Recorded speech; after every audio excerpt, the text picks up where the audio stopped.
Yes, reka nongere mbasuhuze mbahe ikaze mwese tubana hano kuri News Lab TV. Reka nizere ko murewe neza, twihuta cyane namakuru agezweho ari kuvugwa cyane, namakuru ari guca igikuba mu buryo bukomeye cyane mu gisirikare cya M23, namakuru ari guturuka muri Kivu y'Amajyaruguru by'umwihariko muri teritwari ya Masisi mu gace ka Rubaya, aha ni muri groupement ya Kibabi, ahamaze iminsi habera imirwano ikomeye cyane.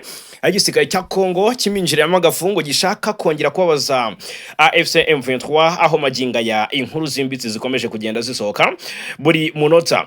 Ese General Major Sultani Makenga nawe yabakurikiye Lieutenant Colonel Wilingoma ni ikibazwa, ndaje mbabwira ibiri kuvugwa maginga ya mwumva kuri kwa makuru ahari ku munsi w'ejo. Byaravuzwe ndetse byazindutse binagarukwaho cyane, abasesenguzi bati nibyo, abandi bari hafi ya M23 bati koko nibyo, ariko nta muyobozi wa M23 wari wakemeje amakuru y'urupfu rwa Lieutenant Colonel Wilingoma, wari umuvugizi mu bya gisirikare umutwe wa M23. Ubutumwa bushyizwe hanze na Bertrand Bisimwa ntabwo ari ubutumwa mu by'ukuri bweruye busobanura ABCD from A a Z akantu kandi ku makuru yishwa ry'uyu muyobozi wa M23 Wilingoma, ariko namakuru aca amarenga cyangwa se asa naja kuba nk'umusima rushimangira iby'ukuri kwa makuru yakomeje kugenda atangazwa ku rufu rw'uyu muvugizi Lieutenant Colonel Wilingoma wa M23. Yaje Bertrand Bisimwa ni president wa M23, akabana yungirije Colonel Nanga, araje aravuga ati revolution, ati nabo bahizi batagatifu bahora buri munsi batega ubuzima bwabo, ati batega ubuzima bwabo kugira ngo igihugu kigobotore, kugira ngo mu by'ukuri abariho n'abahazaza bagire imbereho myiza, no kugira ngo hashyirweho leta irinda abaturage bayo bose nta gutandukanya. Ati revolution ni uguhuza imitima y'abo bahizi mwituze mu mwijima w'ibitekerezo byacu. Ibi ni bishyizwe kuri konti cyangwa se kuri account ya Twitter ya Bertrand Bisimwa. Bivuze iki rero? Bivuze ko ntabwo ashimangiye ko ibitero bya drone by'igisirikare cya Congo FARDC byahitanye Lieutenant Colonel Wilingoma ku munsi w'ejo, ariko ubutumwa nutumva ahangaha yabyumva neza ko ashimangiye ko M23 yatakaje ab'ingenzi.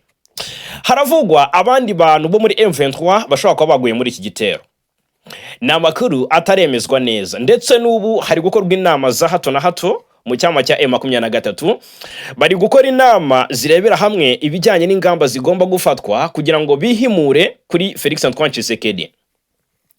Hari n'ibice byinshi M23 bivuga ko yambuwe muri Kivu y'Amajyaruguru by'umwihariko muri teritwari ya Masisi. Ndaje mbabwira 5 kuri 5.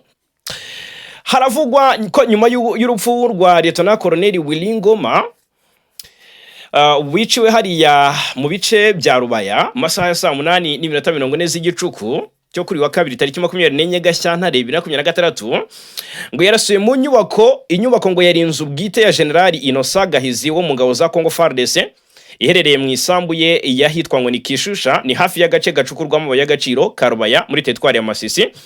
Aho indwanyiza M23 ngo zakundaga kuyikoreramo inama z'ingenzi z'ubutasi, ngo hafatirwamo n'ingamba za gisirikare, ngo kubera ko iyi nzu iri kure y'umujyi wa Rubaya kandi ngitagaragara cyane.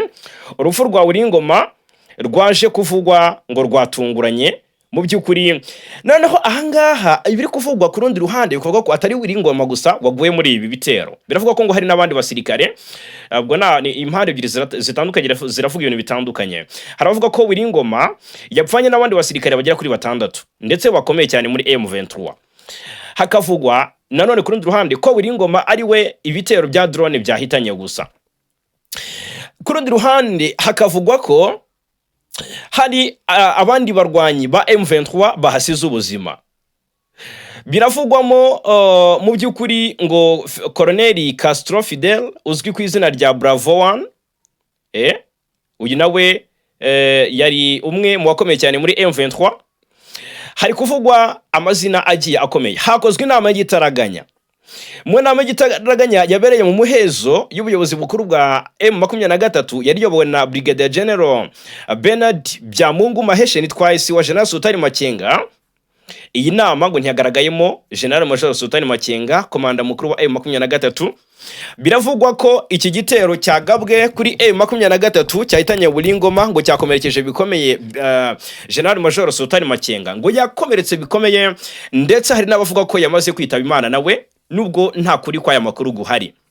Makenga ngo akimara gukomereka yisajyanwa mu bitaro bya Masisi mu buryo bwihuse, mu buryo kandi bwihuse bwo kugira ngo hatabarwe ubuzima bwe. Yahise yihutanwa shisha itabona mu mujyi wa Goma, muri mwe mu bitaro bikomeye hariya mu mujyi wa Goma bitatangajwe ngo ubone hari kuvurirwa. Abavuga ko yapfuye nabo ntibatangaza amakuru, abavuga ko yakomeretse ntibagaragaza gihamya, n'abavuga ko mu by'ukuri yaba yitabye Imana cyangwa se ari na hariya kuvurirwa mu mujyi wa Goma ntago bari gutanga gihamya. Aya makuru kuri General Sultan Makenga nayo ari kuvugwa kandi na makuru guce gikuba cyane mu bakunzi ba M23 ariko atarabonerwa gihamya. Aha muri teritwari ya Masisi byavuzwe ko hari undi musirikare, hari abandi basirikare bo muri M23 bagize gutya barasirwa muri iki gitero. Biravugwa ko uwitwa Brigadier General Musanga Gaceri Juste ndetse na Colonel Jafet Gakufe ngo nabo bashobora kuba baguye muri iki gitero cya drone y'ingabo za Republika ya Demokarasi ya Kongo cyahitanye Lieutenant Colonel Bulingoma. Biravugwa ko ngo n'abandi basirikare 6 bahasize ubuzima. Mwabantu mwe, iyi ni inkuru iri kuvugwa cyane ndetse iri guca igikuba mu cyama cya M23. Ndaje ninjire makuru ndetse na situation uko yifashe mu bice bya teritwari ya Masisi n'ibice bivuga ko FARDC yambuye M23. Duhite tuboneraho dukomeze turebera hamwe n'amateka ya Bulingoma witabye Imana tariki 24 Gashyantare 2026. Ese ni muntu ki muri rusange, yavukiye he, yakuze ate, imibereho ye muri rusange imeze ite? Ndaje mbabwire ibyuko Monisco na ICGLR byagiye gusuzuma uko umutekano uhagaze muri Uvira. Ndaje mbabwire ibitangazo na Kiliziya Gatolika yagaragaje ko kwambagana u Rwanda bidashobora gutuma rwose umutekano uboneka mu karere k'ibyaga bigari. Perezida Trump Leta Zunze Ubumwe za Amerika yongere kugira icyo avuga ku ntambara yo mu burasirazuba bwa Kongo, yigamba ko yahagaritse mu gihe ibintu byahinduye isura mu burasirazuba bwa Kongo, by'umwihariko muri teritwari ya Masisi. Aha ni muri Kivu y'Amajyaruguru. Mu Minembwe naho biravugwa ko coalition yakubiswe izakabwana na MRDP twirwaneho, ndetse habaho insinzi ikomeye cyane AFC M23 ndetse na twirwaneho. Hari mu Minembwe ngo bahaye isomo rikomeye ingabo za FARDC n'abambari bazo barimo n'ingabo za Angola, bivuga ko zatangiye kwinjira imbere ku mirongo y'urugamba. Nyemerera tubane rero 5 kuri 5 nongeye kuguha ikaze. Reka nkubitse ko binoroshye cyane gukomeza kubana natwe hano kuri News Lab TV. Ni subscribe cyangwa sabone, ubundi bindi inshuti bavandimwe nta kindi musabwa uretse kubiduharira. Reka duhere ku makuru kuri uyu wa kabiri tariki 24 Gashyantare. Biravuga ko imirwano ikaze yabaye hagati y'inyeshyamba za AFC M23 n'ingabo za Leta ya Kongo FARDC zikikiwe n'inyeshyamba za Wazalendo ahitwa Imahanga n'umudugudu wo mu gace ka Butsike muri groupement ya Nyamaboko ya mbere muri teritwari ya Masisi herereye muri Kivu y'Amajyaruguru. Amakuru aturuka mu nzego zitandukanye zaho avuga ko ingabo za leta zageze ibuhimba mu gace kegeranye na Warikare zigaba igitero ku birindiro bya AFC M23 ahitwa Imahanga. Inkuru dukesha Actualite iravuga ko nyuma yo guhangana inyeshyamba za M23 zavuye mu mudugudu wa Mahanga, ndetse abaturage bavuganye n'itangazamakuru muri ako gace batangaje ko inyeshyamba za AFC M23 zasubiye mu ishyamba riri muri kariya gace ka Sheferia Oso Banyungu. Hagaragaye kandi guhunga ko abaturage aho imirwano myinshi yihutiye kuva Mahanga ihungira mu by'ukuri mu bihuru bihakikije. Ndavuga imiryango myinshi, nagari imirwano myinshi nyaboneka. Ngo hagaragaye kandi guhunga ko abaturage aho imiryango myinshi yihutiye kuva mu Mahanga, hano Mahanga ihungira mu bihuru bihakikije. Nta kiruhande rwa M23 rwatangaje kuri amakuru yo kwamburwa ibirindiro muri aka gace, gusa birashoboka ko byaba byanabaye kubera ko M23 hano muri Masisi iri guhangana mu rugamba rw'imbatura mugabo n'igisirikare cya Kongo cyaje cyisize insenda cyambaye ubudasa budasanzwe ku mirongo y'urugamba. Muri uru rugamba rwo muri Masisi, Irubaya rusize M23 itakaje abasirikare batagira ingano niho haraturutse amakuru y'urupfu rw'umuvugizi wa M23 bya gisirikare Lieutenant Colonel Wiringoma. Ni munyemerere twinjire turebera hamwe amateka n'inzira ya politike n'igisirikare by'uyu muvugizi wa M23 ukomeje kuvugwaho kugwa mu gitero cya drone hariya i Rubaya. Colonel Ngoma, amateka n'inzira ya politike n'igisirikare by'uyu muvugizi ukomeje kuvugwaho kugwa mu gitero cya drone i Rubaya muri Kivu y'Amajyaruguru. Wiringoma numwe mu bayobozi bakomeye mu ihuriro rya politike n'igisirikare rya Alliance Fleuve Congo M23. Numwe mu bakomeje kuvugwaho cyane mu bitangazamakuru byo muri Republika Demokarasi ya Congo no ku rwego mpuzamahanga, nyuma y'amakuru avuga ko rwose yaba yarishwe n'igitero cya drone cyagabwe mu gace ka Rubaya muri teritwari ya Masisi ni mu ntara ya Kivu y'Amajyaruguru. Icyakora kugeza ubu ubuyobozi bwa AFC M23 ntiburagira icyo butangaza ku mugaragaro bwemeza ayo makuru cyangwa ngo buyahakane. Ibi bituma inkuru y'urupfu rwe rero iguma mu rwego rw'amakuru ataragenzurwa neza, nubwo hari abo muri iri huriro bavugwaho kuyemeza ko yaba yaraguye muri icyo gitero. Unakurikije mu by'ukuri byatangajwe na Bertrand Bisimwa twatangiye tugarukaho muri iyi nkuru, birashoboka ko Wiringoma byaba byarangiye. Colonel Wiringoma avuka mu ntara ya Congo Central, ni mu burengerazuba bwa Repubulika ya Demokarasi ya Congo. Mu biganiro yigeze kugirana n'itangazamakuru yagaragaje ko yakuriye kandi akamara igihe kinini atuye Kinshasa, aho yinjiye mu bikorwa bya politiki akiri muto. Yevugiraga ko yabaye umunyamuryango ukomeye w'ishyaka UDPS, ni Union pour la démocratie et le progrès social, ryashinzwe kandi rikayoborwa na nyakwigendera Etienne Tshisekedi. Wiringoma yagiye agaragaza amafoto ari kumwe n'abanyapolitiki bakomeye b'iri shyaka, barimo Rubens Mikindo wahoze ari minisitiri w'ibikomoka kuri petrol muri Repubulika ya Demokarasi ya Congo.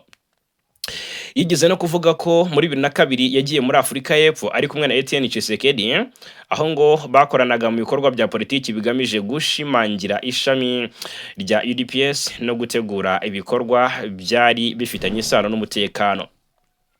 Nkuko ayabyivugiye, Wiringoma yinjiye muri M23 kuva yatangira urugamba muri 2012, ubwo uyu mutwe wiyomoraga ku gisirikare cya leta ya Congo, avuga ko amasezerano yo ku itariki 23 Werurwe 2009 atubahirijwe. Muri 2013 nyuma yaho M23 itsindiwe ku rugamba n'ingabo za leta ya Congo zifatanyije n'iza Loni, bamwe mu barwanyi bayo bahungiye mu kigo cya gisirikare cya Bihanga ni muri Uganda. Ngoma yakomeje rero yemeza ko nawe yari mu bajyanywe muri icyo kigo. Yavuze ko tariki 14 Mutarama mu mwaka wa 2017 we na bagenzi be basubiye mu mashyamba ya Sabyinyo mu burasirazuba bwa Congo, aho mu by'ukuri ibikorwa bya gisirikare byongeye kubura imbaraga mu myaka yakurikiyeho. Mu gihe AFC M23 yongeye kubura imbaraga guhera muri 2022, Wiringoma agizwe umwe mu bavugizi bakuru b'igisirikare cyayo kizwi nka ARC cyangwa se Armée Révolutionnaire Congolaise. Yagaragaraga cyane mu biganiro n'itangazamakuru ku mbuga nkoranyambaga no mu mashusho yamamazaga ibikorwa bya gisirikare by'iri huriro. Yarazwiho kuba ashize amanga agaragaza ko ari umwe mu bayobozi bafite ijambo rikomeye mu gutangaza umurongo wa politiki n'igisirikare by'uyu mutwe wa M23. Amakuru yakwirakwiye kwa kabiri tariki 24 Gashyantare 2026 yavugaga ko igitero cya drone cyagabwe mu gace ka Rubaya cyahitanye Colonel Wiringoma n'abandi bayobozi ba AFC M23. Harabavuga ko icyo gitero cyagabwe ku birindiro byabo mu rukerera. Gusa nubwo ayo makuru yakomeje gusakara, kugeza ubu AFC M23 ntirashyira hagaragara itangazo ryemeza urupfu rwa Wiringoma cyangwa se ngihakane ku mugaragaro. Ibi rero bikomeje gutuma hibazwa ku kuri kw'aya makuru, mu gihe impande zitandukanye zikomeje kuyavugaho mu buryo bunyuranye. Colonel Wiringoma ni umwe mu bantu bakomeje kuvugwaho cyane bitewe n'inzira ye yavuye muri politike ya UDPS, anyura mu biganiro, anyura mu buhungiro bwa gisirikare muri Uganda, kugeza mu by'ukuri ku mwanya w'umuvugizi wa gisirikare wa AFC M23. Ibi rero bigaragaza isura y'umuntu wagize uruhare mu bihe bitandukanye by'intambara n'impinduka za politiki muri Repubulika ya Demokarasi ya Congo. Icyakora ku bijyanye n'amakuru y'urupfu rwe, haracyategerejwe confirmation cyangwa se hategerejwe ko M23 igira icyo itangaza ku mugaragaro kugira ngo ukuri ku byavuzwe ku gitero cya drone i Rubaya kumenyekane neza. Kugeza ubu rero amakuru aracyari mu rujijo kandi nta cyemezo ntakuka kiratangazwa n'ubuyobozi bw'uyu mutwe wa M23. Ni inkuru y'agahinda ikomeje kugenda igarukwaho mu binyamakuru bigiye bitandukanye. Tunyarukiye muri Kivu y'Amajyepfo mu Minembwe, MLDP turwaneho na M23 ngo bahaye isomo rikomeye ingabo za Congo FARDC n'abambari bayo, aho amakuru aturuka mu misozi miremire y'Umurenge ni muri teritwari ya Minembwe muri Kivu y'Amajyepfo muri Repubulika ya Demokarasi ya Congo, avuga ko ibitero byagabwe n'ihuriro ry'ingabo za leta hamwe n'abafatanyabikorwa bayo byasubijwe inyuma mu bice bya Bidegu na Karingi. Nk'uko amakuru abivuga, ibi bitero byakozwe kuri wa kabiri tariki 24 Gashyantare masaha ya saa 12 z'igitondo, byagabwe n'ihuriro ry'ingabo zirimo FARDC, ingabo z'u Burundi, Wazalendo, FDLR, abacancuro ndetse n'imbonerakure z'u Burundi.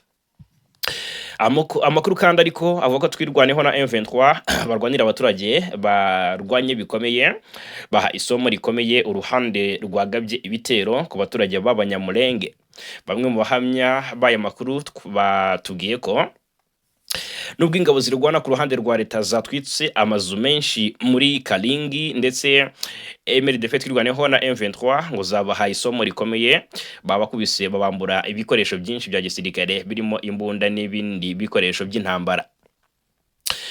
Ubuhamya bukomeza bugira buti ingabo z'u Burundi, Wazalendo, FDL n'abacancuro imbonerakure hamwe na FARDC benshi basize ubuzima basubijwe inyuma batumva batabona.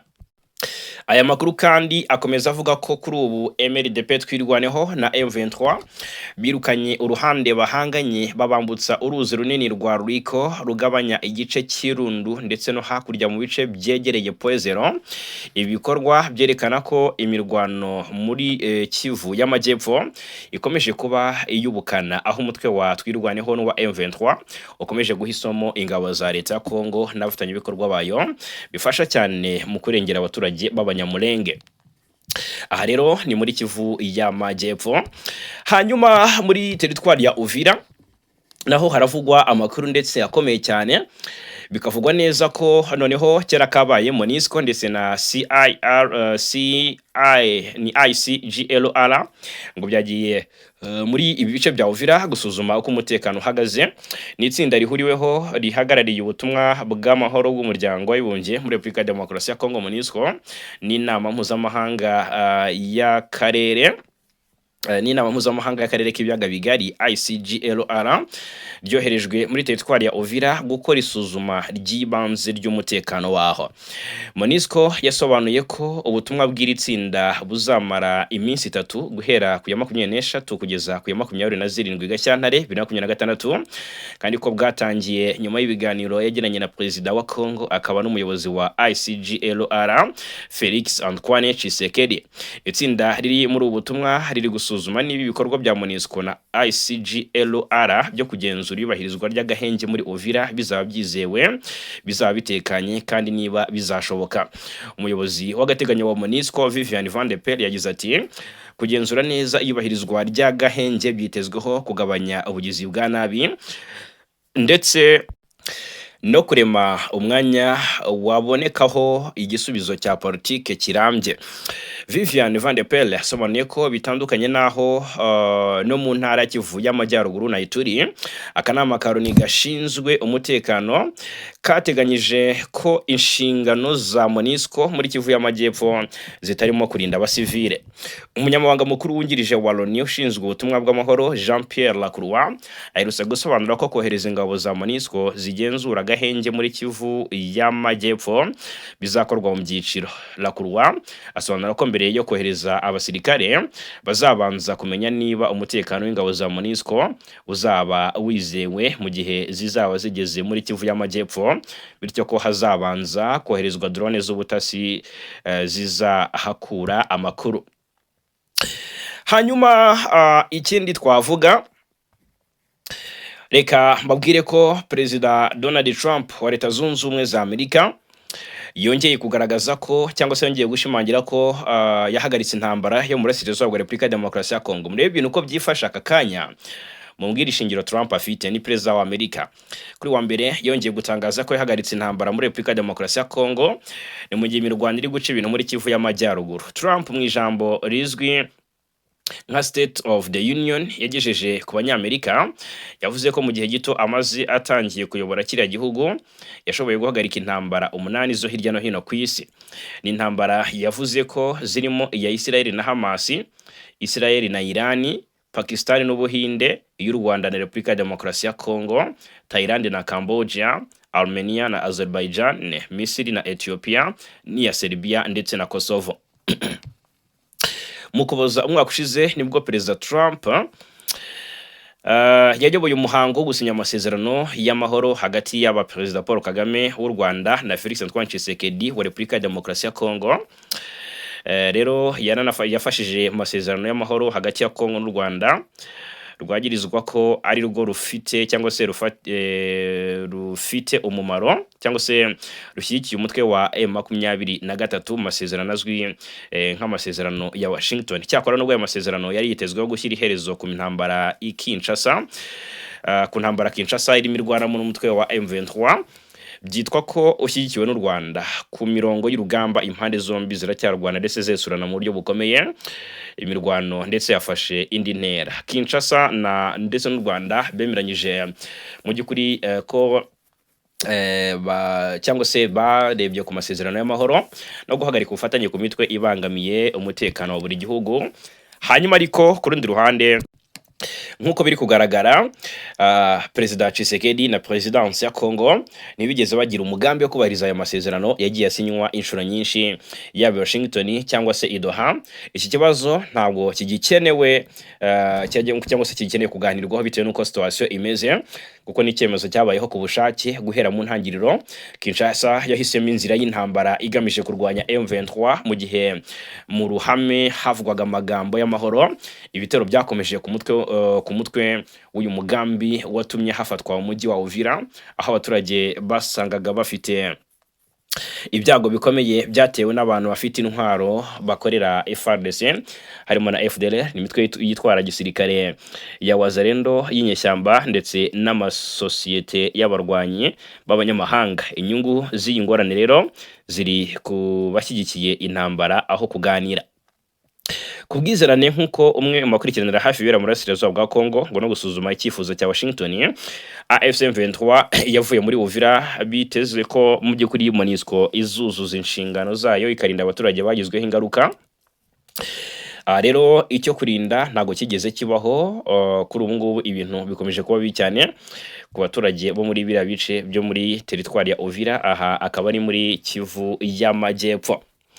Muri Repubulika Iharanira Demokarasi ya Kongo kandi yitwa ni Kiliziya Gatolika iratangaza ko mu by'ukuri cyangwa se iragaragaza ko kwamagana u Rwanda bidashobora gukemura ibibazo bya Kongo. N'ubuyobozi bwa Kiliziya Gatolika muri iki gihugu bwagaragaje ko kwamagana u Rwanda atari cyo gisubizo cyangwa se atari cyo bushyize imbere, kuko bwasanze bidashobora gukemura ibibazo byo muri iki gihugu.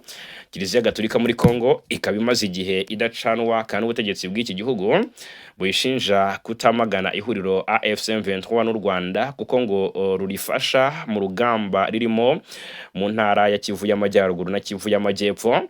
Umunyamabanga mukuru w'inama y'Abepiskopi Gatolika Sienko Musenyeri Donatien Chole yatangaje ko abarimo perezida w'iyi nama aribo Musenyeri Fulgence Muteba bavuze u Rwanda kenshi mu bihe byashize, ariko ko nyuma basanze ntacyo bishobora kumarira igihugu cyabo cya Kongo. Musenyeri Nshole yagize ati subwa mbere musubira inyuma musuzume inyandiko za Sienko, muzabona ko inshuro nyinshi abashumba abanyamuryango ba Sienko na Musenyeri Fulgence bavuze u Rwanda. Yatangaje ko Kiliziya Gatolika yafashe icyemezo cyo guhagarika gushyira u Rwanda mu matangazo yayo, ihitamo gushyira imbaraga muri gahunda igamije guhuriza abanyamerika mu biganiro by'amahoro nta n'umwe hejwe, kuko ari byo byakemura ibibazo bafite. Ati ntibivuze ko twacecetse, ahubwo twafashe gahunda itandukanye n'iyo yo guha amahirwe ibiganiro byo ku rwego rw'igihugu. Kuva mu ntangiriro z'umwaka ushize Kiliziya Gatolika n'itorero Anglikani byateguye gahunda igamije guhuriza abanyekongo mu biganiro by'amahoro. Leta ya Kongo yanze gushyigikira iyi gahunda, igaragaza ko abafashe intwaro bagomba guhezwa muri ibi biganiro. Tutizimbye mu magambo twiruka cyane twinjira muri iyi nkuru ikomeye cyane kandi yihutirwa. Biravugwa ko umukuru w'igihugu Perezida Tshisekedi Felix Antoine aka Chilombo ategerejwe i Paris mu Bufaransa, aho agomba kujyanwa na gahunda zirimo gutakambira mugenzi we Emmanuel Macron kugira ngo amufashe gufatira u Rwanda ibihano. Tshisekedi ari i Burayi kuva mu mpera z'icyumweru gishize, aho kuwa gatandatu yagiye mu Bubiligi mu ibanga rikomeye, byari mu rwego rwo kwivuza ndetse no kwibagisha byoroheje. Amakuru aturuka mu bantu ba hafi ye baravuga ko nyuma yo kuva i Buruseli mu Bubiligi agomba kwerekeza i Paris mu Bufaransa, aho agomba guhurira ndetse akagirana ibiganiro na mugenzi we Emmanuel Macron Bufaransa. Ni ibiganiro by'abari abagabo bombi ngo bizabera muri presidansi y'Ubufaransa. Amakuru akavuga ko bigomba kwibanda ku ntambara yo mu burasirazuba bwa Repubulika ya Demokarasi ya Kongo ndetse no ku kibazo cy'ibihano bigomba gufatira u Rwanda. Usibye Tshisekedi, amakuru yemezwa n'ikinyamakuru LSA Africa aravuga ko kuri uyu wa kabiri Perezida Macron agomba kwakira i Paris abandi bakuru b'ibihugu byo ku mugabane wa Afurika, barimo Colonel Michel Randrianirina ndetse na uyu ni Perezida wa Madagascar, ndetse na Alassane Ouattara wa Cote d'Ivoire.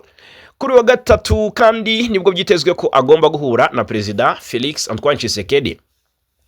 Kuri 23 Mutarama uyu mwaka nibwo Perezida Tshisekedi yaherukaga guhurira na Perezida Macron ahitwa Champs-Élysées. Ni nyuma yuko Perezida w'Ubufaransa Emmanuel Macron yari yatumye Perezida Tshisekedi i Paris mu Bufaransa. Nyuma yo kugirana ibiganiro byibanza hanini ku ntambara yo mu burasirazuba bwa Kongo, Perezida Macron yisheje Tshisekedi ko Ubufaransa bushyigikiye byimazeyo ubusugire n'ubwigenge by'ubutaka bwa Repubulika ya Demokarasi ya Kongo, ndetse n'imbaraga z'ibikorwa cyangwa se zikorwa kugira ngo hagerwe ku gahenge gafatika kandi gashobora kugenzurwa mu burasirazuba bwa Kongo. Ni muri ku kwakira rero 2025 nibwo Perezida Emmanuel Macron yari yahuye na Perezida Tshisekedi ubwo bari bitabiriye inama yigaga ku kibazo cy'ubutabazi muri Repubulika ya Demokarasi ya Kongo. Icyo gihe Perezida w'Ubufaransa Macron yatanze icyifuzo cyo gufungura ikibuga cy'indege cya Goma ngo gikoreshwe mu bikorwa by'ubutabazi, ndetse icyo gitekerezo kiza gushyigikirwa na leta ya Kinshasa yari yihaye intego yo kugifungura bitarenze mu Kuboza umwaka wa 2025. Iki cyifuzo rero cyakora cyaje guterwa utwatsi n'umutwe wa M23 ugenzura umujyi wa Goma, ugaragaza ko gufungura kiriya kibuga bitari mu nshingano z'Ubufaransa, ndetse ko bitari bikenewe rwose mu gihe leta ya Repubulika ya Demokarasi ya Kongo mu by'ukuri yari ikomeje kugaba ibitero bya drone mu bice bituwe cyane n'abaturage benshi. Ibi bije nyuma yuko ubu ruzinduko rwa Tshisekedi ruje ejo bundi tariki 2 Gashyantare 2025 Minisitiri w'Ububanyi n'Amahanga w'Ubufaransa yaje Kigali mu Rwanda, ndetse yari yabanje i Kinshasa. Ni Jean-Noël Barrot yabanje Kinshasa aganira na Perezida Tshisekedi ku kibazo cyo mu burasirazuba bwa Kongo. Yabanje i Kinshasa rero arangije aza kwerekeza ni Kigali mu Rwanda aganira na Perezida Tshisekedi na Perezida Paul Kagame mu Rwanda ku kibazo cy'uburasirazuba bwa Kongo ndetse n'umutekano mu karere k'ibiyaga bigari. Byagaragaza ko Ubufaransa bushobora kuba bufite umuhate wo gutuma haboneka amahoro mu karere k'ibiyaga bigari.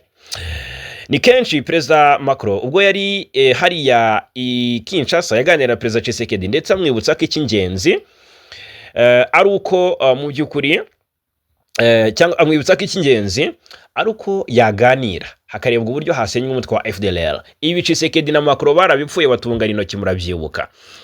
Ahangaha rero Tshisekedi kujya i Paris ni uko yamaze kubona neza ko Perezida Macron yamaze kujya ku ruhande rwe. Ni kwa ngo Macron nawe amabuye arayashaka. Bijyanye nuko murabyuka minsi yashize bavuga ko bifuza ko ikibuga cy'indege cya Goma cyafungurwa, ndetse Macron yabivuze nka hari icyemezo cyafashwe. Ikibuga cy'indege kigenzurwa na M23 kuva mu mpera za Mutarama umwaka ushize, ariko gufata icyemezo cyo gufungura icyo kibuga ugatangaza n'itariki bitagomba kurenza rwose, kandi nta numwe y'uwo mutwe ugenzura icyo kibuga yari ihari. byabaye nk'agasuzuguro. M23 yahise ibyanga ivunira amavira avuga iti never, ntabwo ibyo bishoboka rwose, ni gute hafatwa imyanzuro igafatirwaho tutari kandi twe tugenzura ikibuga. Birangira Ubufaransa busa n'ubusebye. Ejo bundi bukora igikorwa gisa nko kwihimura, sindabona igisubizo cyabyo. Ubufaransa bwohereza abasirikare 500 hariya Ikisangani mu ntara ya Chopo. Bivugwaho amashusho arasohoka kandi byari byakozwe mu ibanga, murabizi ko nta makuru wayahisha. Ubufaransa buravuga buti aba basirikare nabaje gutanga imyitozo ku ngabo za Repubulika Demokarasi ya Kongo kubera ubwumvikane hagati y'ibihugu byombi, ubufatanye mu gahana imyitozo n'ibiki byose n'amahugurwa, ariko byaje kugaragara ko bamwe bahise boherezwa muri uriya mujyi wa Uvira, ni muri Kivu y'Amajyepfo. Ese Ubufaransa murabibona mute? Bwaba bwinjiye mu ntambara yo kurwanya M23 mu buryo bweruye bufashije igisirikare cya Repubulika Demokarasi ya Kongo? Ese ibihanga bibiri mu nkono imwe birashoboka? Murabizi ko ingabo z'Ububiligi ziri hariya mu burasirazuba bwa Kongo. Ese Ubufaransa n'Ububiligi byakwisanga mu ntambara bihanganye n'umutwe wa M23 bifatanyije? Ni ikibazo mu by'ukuri nifuza ko namwe mwatangaho igitekerezo. Ni Tshisekedi werekeza i Paris mu Bufaransa nyuma yuko i Kinshasa naho imyiteguro irakomeje. Mu by'ukuri ni imyiteguro ikomeye cyane yo kwakira abarimo Faustin Kayumba Nyamwasa. Kinshasa uri ku rutonde rw'ibyihebe 2015 bashyizwe ku rutonde rw'ibyihebe mu by'ukuri bigamije guhungabanya umutekano w'u Rwanda. Felix Tshisekedi perezida wa Kongo biravuga ko ari mu myiteguro yo kwakira Kinshasa abarwanya ubutegetsi bw'u Rwanda barangajwe imbere na Faustin Kayumba Nyamwasa. Mu by'ukuri wigeze kuba umugambi mukuru w'ingabo z'u Rwanda. Ibyo uyu mugambi byatangajwe n'umunyekongo Pero Luwala. Uyu nguyu yazwiho kutangaza amakuru yacukumbuye y'ibanga y'imbere mu butegetsi bw'i Kinshasa. Uyu mugabo kandi asanzwe aba mu gihugu cy'Ububiligi. Avuga ko rero ngo usibye Nyamwasa washinze umutwe wa Rwanda National Congress RNC, abandi batavuga rumwe n'ubutegetsi bw'u Rwanda barimo Tshisekedi ateganya kwakira barimo Rudasingwa Theogene, uyu wigeze kuba umunyamabanga mukuru w'ishyaka RPF Inkotanyi, barimo David Himbara uzwiho gusebya ubutegetsi bw'u Rwanda, na Gerard Gahima wigeze kuba umushinjacyaha wa Repubulika.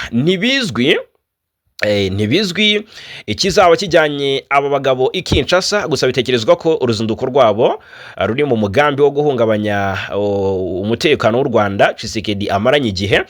Ni Kayumba Nyamwasa na bagenzi be bategerejwe i Kinshasa mu bihe byashize. Tshisekedi yagiye yakirira n'abandi batavuga rumwe n'ubutegetsi bw'u Rwanda hari i Kinshasa basanzwe baba mu buhungiro. Abarimo Eugene Gasana yigeze kuba ambasaderi w'u Rwanda i New York muri Leta Zunze Ubumwe za Amerika mu muryango wa mu muryango w'abibumbye murambabarira, na Jean-Luc Habyarimana usanzwe ari umuhungu wa Habyarimana Juvenal wigeze kuba umukuru w'igihugu cy'u Rwanda. Mu Gushyingo 2025 ubwo Perezida Paul Kagame yaganiraga n'abanyamakuru yemeje ko mugenzi we Felix Antoine Tshisekedi wa Repubulika ya Demokarasi ya Kongo amaze igihe akorana n'abarwanya ubutegetsi bw'u Rwanda barimo Jean-Luc Habyarimana mu kubaka umutwe wa FDLR kugira ngo uhungabanye umutekano w'u Rwanda. Umukuru w'igihugu kandi yavuze ko uwo mugambi urimo abantu benshi barimo abahungu murambabarira barimo n'abahunze igihugu. Ati hambere aha mu myaka cyangwa amezi twamenye kumwe mu bahungu ba Habyarimana na bamwe mu bantu bahunze hano batuye i Burayi na Leta Zunze Ubumwe za Amerika bamaze igihe bakorana kuri iyi gahunda ya FDLR, ndetse barinjijwe baterwa inkunga y'amafaranga, bamaze igihe bakora ibintu byinshi ku mabwiriza ya Perezida wa Repubulika ya Demokarasi ya Kongo w'ubwe. Twarakurikiranye tubona inzinduko nyinshi basubiyemo guverinoma ya Kongo Kinshasa, hanyuma tunakurikirana ibikorwa bagizemo uruhare yemwe harimo n'abari abayobozi ba guverinoma bahunze nko myaka ya 20 ishize, nanone kubera kugira aho bahurira na FDLR cyangwa se ibindi bikorwa byo kubangamira ubusugire no gushyira hasi guverinoma. Perezida Kagame yavuze ko kuba FDLR ikomeje gukingirwa ikibaba na bimwe mu bihugu by'i Burayi bifatanyije n'umuryango wa Habyarimana nk'umugore we Agathe Kanziga ndetse na leta ya Kinshasa bigaragaza ishusho nyayo y'uko ikibazo cy'uriya mutwe giteye ndetse naho uhurira n'ibikomeje kubera mu burasirazuba bwa Repubulika Iharanira Demokarasi ya Kongo. Perezida Kagame yemeje iriya mikoranire mu gihe amakuru avuga ko Tshisekedi na Jean-Luc Habyarimana bateganya guha FDLR ibikoresho bihagije ndetse bishya byo kwifasha kubona abarwanyi bashya ndetse no guhabwa ubuyobozi bushya, ndetse kuri ya muhungu wa Habyarimana azaba ari we uyoboye FDLR.